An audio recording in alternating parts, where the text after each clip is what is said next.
एक बड़े और हलचल भरे शहर में राहुल नाम का एक सफल कर्मचारी रहता था। वह हमेशा अपने काम में व्यस्त रहता था और मानता था कि अगर वह एक भी पल आराम करेगा तो वह पीछे रह जाएगा। उसकी जिंदगी काम और मीटिंग्स के बीच फंसी हुई थी और वह कभी भी शांति महसूस नहीं कर पाता था। एक शाम जब वह अपने ऑफिस में अकेला बैठा था और मानसिक तनाव से घिरा हुआ था, उसने अपने आप को विचारों की बाढ़ में घिरा हुआ महसूस किया। वह सोच रहा था, क्या होगा अगर मैं असफल हो जाऊं? क्या होगा अगर मैं कोई अवसर खो दूं? ये विचार उसे मानसिक शांति से दूर ले जा रहे थे। तब उसने अपने ऑफिस से बाहर जाने का निर्णय लिया, बिना ये सोचे कि वह कहाँ जा रहा है। वह पार्क में गया जहाँ ठंडी हवा चल रही थी और बहुत शांति थी, लेकिन उसका मन अभी भी शांत नहीं था। वहाँ उसने एक बुजुर्ग आदमी को देखा जो बेंच पर बैठ के कबूतरों को दाना खिला रहा था। उसकी आंखों में एक ऐसी शांति थी जो राहुल को आकर्षित कर रही थी। राहुल ने बुजुर्ग के पास जाकर बेंच पर बैठने की अनुमति मांगी। बुजुर्ग मुस्कुराए और कहा, तुम इतने परेशान क्यों हो? राहुल ने अपनी चिंता साझा की और बताया कि वह हमेशा भविष्य के बारे में सोचता रहता है, जिससे वह कभी शांति महसूस नहीं करता। बुजुर्ग ने बिना किसी बात के एक कप चाय राहुल को दी। बुजुर्ग ने कहा, पी लो। राहुल चाय का घूंट लेते हुए महसूस करता है कि उसका मन धीरे धीरे शांत हो रहा है। यह चाय सिर्फ शरीर को नहीं बल्कि आत्मा को आराम दे रही थी।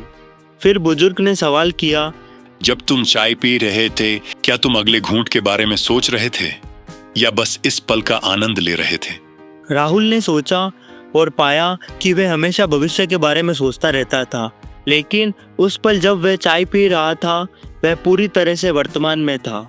बुजुर्ग ने फिर कबूतर की ओर इशारा करते हुए कहा, देखो, ये कबूतर कभी यह नहीं सोचते कि उनका अगला भोजन कहां से आएगा। वे इस पल में खुश रहते हैं और इसी कारण शांति से रहते हैं। राहुल को समझ में आया कि कबूतरों की तरह उसे भी वर्तमान में जीने की आवश्यकता है। राहुल ने तय किया कि अब वह अपनी जिंदगी को बदलने की कोशिश करेगा। उसने छोटे छोटे बदलाव किए, जैसे काम के बीच ब्रेक लेना, अपने परिवार और दोस्तों से संपर्क करना और जिंदगी की छोटी छोटी खुशियों का आनंद लेना। कुछ दिन बाद राहुल फिर से उस पार्क में गया, लेकिन वह बुजुर्ग आदमी वहां नहीं था। वह थोड़ा निराश हुआ, लेकिन उसने बेंच के नीचे एक छोटा सा नोट पाया। नोट में लिखा था, जीवन तूफान के गुजरने का इंतजार नहीं करता, बल्कि बारिश में नाचने का तरीका सिखाता है। वर्तमान ही असली सत्य है और असल में मौजूद है, उसे संजो।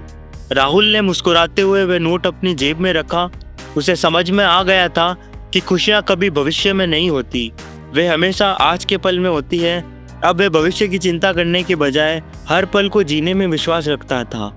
इस कहानी से हमें यह शिक्षा मिलती है कि खुशी और शांति भविष्य की चिंता करने में नहीं बल्कि वर्तमान में जीने में है। जैसे कबूतर अपने वर्तमान में खुश रहते हैं, हमें भी जीवन के छोटे छोटे पलों का आनंद लेना चाहिए और हर पल को पूरी तरह से जीना चाहिए। दोस्तों, कैसी लगी आपको हमारी कहानी? अगर आपको ये पसंद आई तो लाइक करें, कमेंट करें और ज़्यादा से ज़्यादा शेयर करें और सब्सक्राइब करना ना भूलें, ताकि मैं आपके लिए इसी तरह की और भी दिलचस्प और प्रेरणादायक कहानियाँ लाता रहूँ। आपका प्यार और सपोर्ट ही हमारी सबसे बड़ी ताकत है।